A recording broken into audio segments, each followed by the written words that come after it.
Good morning, dear student. We are reading chapter 5th of civics. The chapter is judiciary and our today's topic is what are the different branches of legal system. जो legal system है उसकी अलग अलग branches कौन सी होती है वो आज की इस वीडियो में हम डिस्कस करेंगे. The above case of Drury that fall within what is considered a crime against society and it is a violation of criminal law. यहाँ ये बता रखा है कि जो भी हमारे समाज में हमारी भी सोसाइटी में जो भी डेथ होती है दहेज लेने देने से रिलेटेड मैटर में, तो ये एक तरह से हमारी सोसाइटी में क्राइम है और हमारे लॉ को वॉयलेट करता है. जो भी हमारा क्रिमिनल लॉ बनाया गया है उसका वॉयलेशन करता है. In additions to criminal law the legal system also deal with civil laws cases. कि हमारी कंट्री में लीगल सिस्टम में क्रिमिनल लॉ के साथ साथ सिविल लॉ भी होता है. इसके बारे में जो सिविल लॉ है इसके बारे में हमने चैप्टर 4 में पढ़ा था. जो सिविल लॉ पास किया गया था 2006 में वुमेन को वायलेंस से बचाने के लिए, डोमेस्टिक वायलेंस से प्रोटेक्ट करने के लिए वुमेन को एक न्यू लॉ पास किया गया था 2006 में. That is the example of civil law. अब हम इन दोनों में डिफरेंस पढ़ते हैं. क्रिमिनल लॉ और सिविल लॉ में क्या डिफरेंस है. सिंपल लैंग्वेज में क्रिमिनल लॉ जो बहुत बड़े क्राइम कर देते हैं, मर्डर कर देते हैं, किसी की डेथ या किसी चोरी कर देते हैं बहुत बड़ी, तो वो सारे के सारे किसके अंडर में आते हैं, क्रिमिनल लॉ के. और सिविल लॉ में क्या होता है कि कोई भी छोटे मोटे डिस्प्यूट प्रॉपर्टी से रिलेटेड, रेंट से रिलेटेड या डिवोर्स केसेस, सिंपल जो डिस्प्यूट होते हैं वो सिविल लॉ में आते हैं. अब इनको डिटेल में पढ़ते हैं.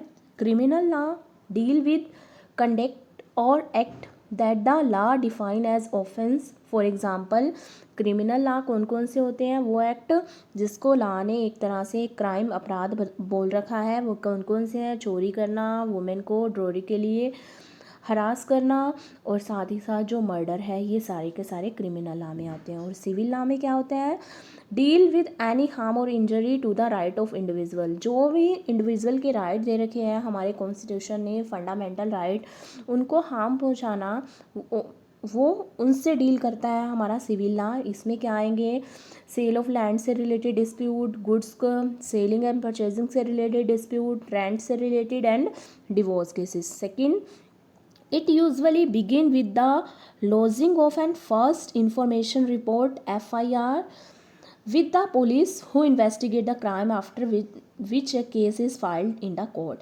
क्या होता है, सबसे पहले ये कहाँ से बिगिन होता है, कहाँ से स्टार्ट होता है, FIR. पुलिस को ने FIR दर्ज करानी पड़ती है, उसके बाद पुलिस इन्वेस्टिगेट करती है क्राइम के रिगार्डिंग और फिर जो भी केस है वो कोर्ट वगैरह में जाता है.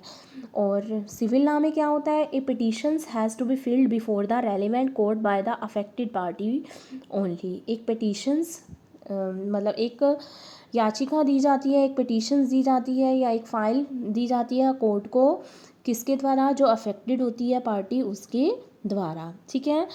In a rent matter either a landlord or a tenant can file a case. या तो लैंडलॉर्ड और या टेनेंट केस को फाइल करता है. नेक्स्ट है, if found guilty.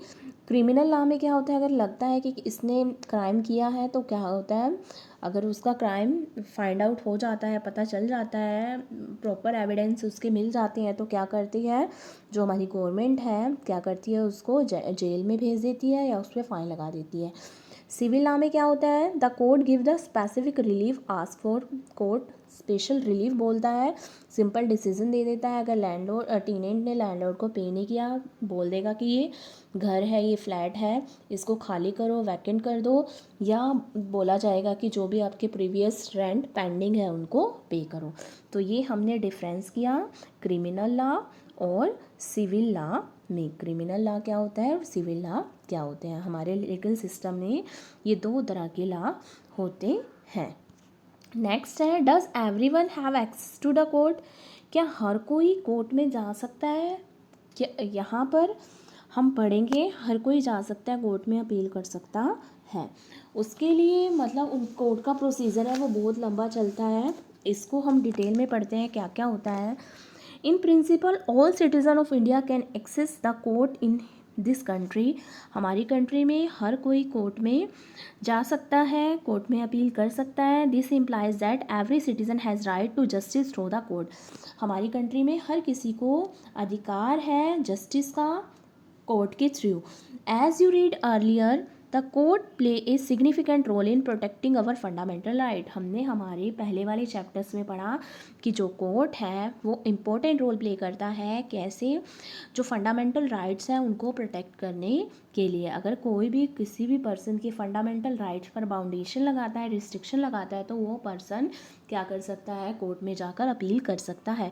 If any citizen believe that their right are being violated then they can approach the court for justice to be done, अगर कोई भी सिटीजन्स ये सोचता है कि जो उनके राइट है वो वायलेट हो रहे हैं तो वो पर्सन जस्टिस के लिए कोर्ट में जा सकता है। While the court are available for all, जो कोर्ट है वो सभी के लिए अवेलेबल है। In reality access the court has always been difficult for a vast majority of poor in India, real में जो कोर्ट है वो डिफ़िकल्ट है जो पुअर पीपल हैं उनके लिए इंडिया में। क्यों डिफ़िकल्ट है, पुअर पर्सन की एक्सेस से क्यों बाहर है जो कोर्ट है, क्योंकि जो कोर्ट की फॉर्मेलिटीज़ हैं उनमें बहुत ज़्यादा टाइम लग जाता है, जो कोर्ट का खर्चा है लॉयर को हायर करने का, ये सब बहुत ही एक्सपेंसिव होती हैं। Legal procedure involve a lot of money and the paper work as well as take up a lot of time, जो लीगल प्रोसीजर होते हैं उसमें मनी की ज़रूरत होती है, पेपर वर्क मोर होता है, बहुत ज़्यादा टाइम लगता है।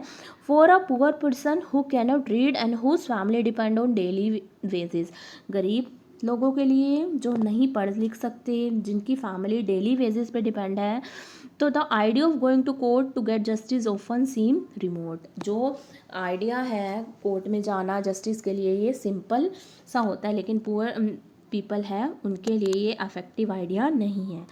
इन रिस्पॉन्स टू दिस, इस पुअर पर्सनस की कंडीशन को देखते हुए क्या हुआ, supreme court in earlier 1980 devised a mechanism of public interest litigations on PIL to increase access to justice, supreme court ने 1980 में एक नए मैकेनिज़्म को इंट्रोड्यूस किया, वो था PIL, जस्टिस को इंक्रीज़ करने के लिए, पुअर पीपल के लिए जस्टिस को इंक्रीज़ करने के लिए। इट अलो, ये PIL क्या है, it allow any individual or organization to file a PIL in High Court और Supreme Court on behalf of those whose right are being violated. PIL के थ्रू हाई कोर्ट और Supreme Court में हम file रख सकते हैं किसके regarding कि जो हमारे राइट्स हैं उनको सही ढंग से यूज़ नहीं किया जा रहा, जो हमारे राइट्स हैं उन पर बाउंडेशन लगाई जा रही है किसी पर्टिकुलर लोगों के द्वारा। The legal process was greatly simplified and even a letter or telegram address to the Supreme Court or a High Court could be treated as a PIL। एक लीगल प्रोसेस सिंपल, एक letter भेजा दिया जाता है supreme court को और high court को, और इसको जो हाई कोर्ट है सुप्रीम कोर्ट है इनको वो इस लेटर को ट्रीट करते हैं as a PIL। In the earlier year, PIL was used to secure justice on a large number of issues such as rescuing bonded labor from inhuman work condition. Starting के days में PIL है उसका use होता था justice के लिए, large number of issues, बहुत सारे इश्यूज़ होते थे उनके रिगार्डिंग जस्टिस के लिए PIL का यूज़ होता था, जैसे कि जो बाउंडेड लेबर हैं उनको इन ह्यूमन वर्क कंडीशन से रिमूव करना, फ्री कराना, कि जो भी बाउंडेड लेबर है उनकी जो वर्किंग कंडीशन है अच्छी नहीं है, जहाँ भी वो काम कर रहे हैं वहाँ प्रॉपर वेंटिलेशन नहीं है, प्रॉपर सेफ्टी मेजर नहीं है, तो इन सारे इन ह्यूमन वर्किंग कंडीशन से उन्हें फ्री कराना। And securing the release of prison in Bihar who had been kept in jail even after their punishment term was complete, और उन लोगों को आज़ाद कराना जिनकी पनिशमेंट की टर्म कंप्लीट हो गई है लेकिन अभी भी वो जेल में पड़े हैं, तो उन लोगों को आज़ाद कराना। तो PIL का इनिशियली इन वर्क में यूज़ होता था। Did you know the mid day meal that the children now receive in government and government aided school because of PIL? क्या आप जानते हैं कि जो ये मिड डे मील स्कीम है वो कैसे इंट्रोड्यूस हुई? PIL के अकॉर्डिंग ही लोगों ने PIL के अकॉर्डिंग हाई कोर्ट या सुप्रीम कोर्ट में फाइल दी होगी, इस मिड डे मील स्कीम से रिलेटेड सजेशन दिए होंगे।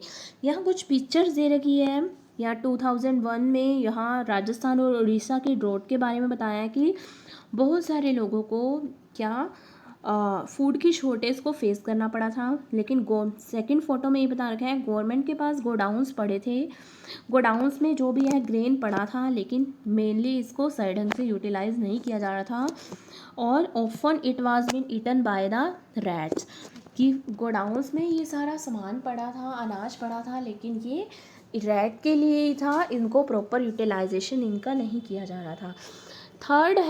थर्ड फोटो कि in this situation the hunger amidst plenty an organization called the People Union of Civil Liberties of PUCL filed a PIL in the Supreme।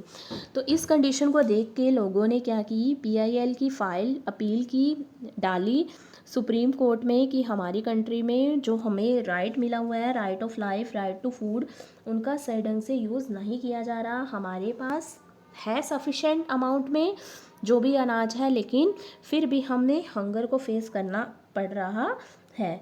और जो photo 4 है इसमें ये बता रखा है कि गवर्नमेंट ने क्या किया, प्रोवाइड किया मोर एम्प्लॉयमेंट, चीपर रेट पर जो फूड है वो प्रोवाइड किया, राशन की शॉप्स पर mid day meal scheme launch की गवर्नमेंट ने बच्चों के लिए जो स्कूल में पढ़ते हैं। ठीक है, ये अलग अलग तरह की पिक्चर है, पहले हंगर की या गवर्नमेंट की, फिर ये PIL की और फिर गवर्नमेंट की स्कीम्स की। Clear. For a common person यहाँ बता रखा है कि common person can access to court in access to justice, जो कॉमन पीपल है वो कोर्ट में जा सकते हैं जस्टिस के लिए। The court exercise a crucial role in interpreting the fundamental rights of the citizen. Common person के लिए कोर्ट में जाना मतलब जस्टिस की अपील करना है। जो कोर्ट है वो इंटरप्रेटर का काम करता है, मेन रोल प्ले करता है, जो फंडामेंटल राइट्स हैं सिटीज़न के उनको एंजॉय कराने के लिए। You see in the above case the court interpreted article 21 of the constitution on a right to life to include the right to food. तो कोर्ट ने इंटरप्रेट कर दिया, हमारा बेसिकली राइट बना था राइट टू लाइफ, और उसमें उन्होंने कोर्ट ने साथ में ये चीज़ और डाल दी, राइट टू लाइफ के साथ right to food. They therefore ordered the state to take certain step to provide food for all including the mid day meal scheme. तो उन्होंने स्टेट को ऑर्डर किया कि इम्पोर्टेंट स्टेप लिए जाने चाहिए उनकी पॉलिसी में कि सभी को जो फूड है प्रॉपर फूड अवेलेबल होना चाहिए। मिड डे मील स्कीम्स वगैरह का कोर्ट ने ऑर्डर दे दिया था। However, there are also court judgment that people believe work against the best interest of common person। जो कोर्ट है वो लोगों के इंटरेस्ट के अकॉर्डिंग काम करता है। For example activist who work on issues concerning the right to shelter housing for the poor believe that the recent judgment on evictions are a far cry from the earlier judgment. Simple बता रखा है कि कई बार court ऐसे decision ले लेता है जो लगता है कि हमें कि लोगों के फेवर में नहीं है, तो लोग बड़े बड़े लोगों के थ्रू उसके अगेंस्ट आते हैं, उसके अगेंस्ट पिटीशन फाइल करते हैं। यहाँ ये बता रखा है while recent judgement tend to view the slum dwellers as an encroachers in the cities। Earlier judgment Olga Tallis versus Bombay Municipal Corporation had tried to protect the livelihood of slum dwellers। यहाँ slums की जो झुग्गी झोपड़ियों में रहते हैं लोग कि कोर्ट ने तो जजमेंट दे दी। यहाँ सारे इस स्टेंजा में यही दे रखा है कि इनको पेवमेंट में फुटपाथ पे वगैरह पे सोने की इजाज़त नहीं है। कोर्ट ने ये डिसीज़न लिया, लेकिन फिर बाद में बड़े बड़े लोगों की अप्रोच के बाद कोर्ट ने फाइनली अपना जो डिसीज़न है उसको चेंज करना पड़ा कि ये इनका जो राइट टू लाइफ है वो जो राइट है वॉयलेट होता है अगर हम उनसे ये रहने की जगह छीन लें। वो गाँव से शहरों में काम की तलाश के लिए आते हैं, अपनी लिवलीहुड को अर्न करने के लिए आते हैं। अगर हम उनसे उनकी आजीविका ही छीन लेंगे तो जो उनका राइट टू लाइफ है, जो आर्टिकल 21 के अकॉर्डिंग जो उनका राइट है वो हार्म होगा। तो कोर्ट ने अपना जजमेंट चेंज कर दिया और बोला कि इनको भी मतलब पेवमेंट वगैरह में सोने की इजाज़त है, स्लम्स एरिया में रहने की इजाज़त है, क्योंकि वो स्लम्स या पेवमेंट में इसलिए रह रहे हैं अपनी लिवलीहुड को अर्न करने के लिए। Another issue that affect the common persons access to justice is the inordinate long number of year that court take a hear a case. दूसरा इशू क्या है जुडिशरी से रिलेटेड कि जो भी हम कोर्ट में केस करते हैं उसमें बहुत ज़्यादा लंबा टाइम लग जाता है। द फ्रेज, एक फ्रेज़ बना रखी है इससे related, justice delay is justice denied, कि जो जस्टिस है 10-15 साल भी लग जाते हैं कई बार केस को लड़ने में, तो जो जस्टिस डिले, जो जस्टिस है जो लेट होता है, तो इसका ये मतलब है कि जस्टिस ना के बराबर हुआ है। It is often used to characterize this extended time period that court take, हमेशा ही कोर्ट है वो आगे आगे डेट देता रहता है, जो टाइम पीरियड है वो बढ़ाता रहता है। और यहाँ ये बता रखा है कि हमारी कंट्री में इस 26 नवंबर 2007 को कि सुप्रीम कोर्ट में कितने जज थे, हाई कोर्ट में कितने जज थे, ये सारा डाटा दे रखा है। However in spite of this there is no denying that the judiciary had, ये कुछ एक लिमिटेशंस होने के बाद भी हम ये नहीं कह सकते कि जो जुडिशरी है उसका इम्पोर्टेंट रोल नहीं है हमारी कंट्री में। जुडिशरी है उसका मेन रोल है, क्रूशियल रोल है डेमोक्रेटिक इंडिया में। सर्विंग एज ए चेक, क्या करता है जुडिशरी, जो एग्जीक्यूटिव है, लेजिस्लेचर है, उनकी power time to time check करता है। साथ ही साथ जो हमारे फंडामेंटल राइट्स हैं, जो सभी सिटीज़न के फंडामेंटल राइट्स हैं, उनको प्रोटेक्ट करता है। The member of constitute assembly had quite correctly envisioned a system of court with an independent judiciary as a key feature of our democracy। जो इंडिपेंडेंट जुडिशरी है, मतलब जुडिशरी है independent है, किसी के बहकावे में या किसी के इन्फ्लुएंस से डिसीज़न नहीं लेती, ये हमारी जुडिशरी की मेन फीचर है। इंडिपेंडेंट जुडिशरी है वो डेमोक्रेटिक कंट्री की मेन फीचर है। सो स्टूडेंट, हमारा ये चैप्टर जुडिशरी का आज कंप्लीट हो गया।